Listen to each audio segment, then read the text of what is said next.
అంటే మనిషై పుట్టినవాడు ఆలిని అర్థం అడగరాదంట, అమ్మని అర్థం అడగరాదంట, చేసుకున్న పెండ్లంని అర్థం అడగరాదంట, మొగోడు జన్మనిచ్చిన తల్లిని అర్థం అడగరాదంట. వీళ్ళిద్దరి కన్నా భగవంతుని అర్థం అడగరాదంట. భగవంతుని అర్థం అడిగినందుకు పుట్టుగతులు లేవు.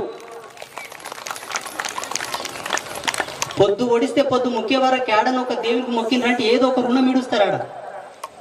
మీరు మొక్కే మొక్కువాళ్ళు కాబట్టి రుణం. భగవంతునికి ఇంకా కర్మనిస్తున్నారు మీరు. భగవంతుని ఏం అడగాలి తెలుసా? భగవంత, ఇంత అద్భుతమైన ప్రపంచాన్ని నాకు బతకడానికి ఇచ్చినావు, సంతోషమే. ఏ జన్మలో ఏ పాపం చేసుకున్నానో, కన్నుగానక, వయసుగానక, పెయ్యిగానక ఈ కష్టాలు వచ్చినాయి. నీ అనుగ్రహం ఉంటే ఇది ఎంతసేపు అయ్యా? ఒక్క చూపు నా మీద ప్రసరించి నీ కృపచేత నన్ను పావనం చేయి తండ్రి అని మొక్కాలే గాని డీలింగ్స్ ఏంది డీలింగ్స్ ఏంది?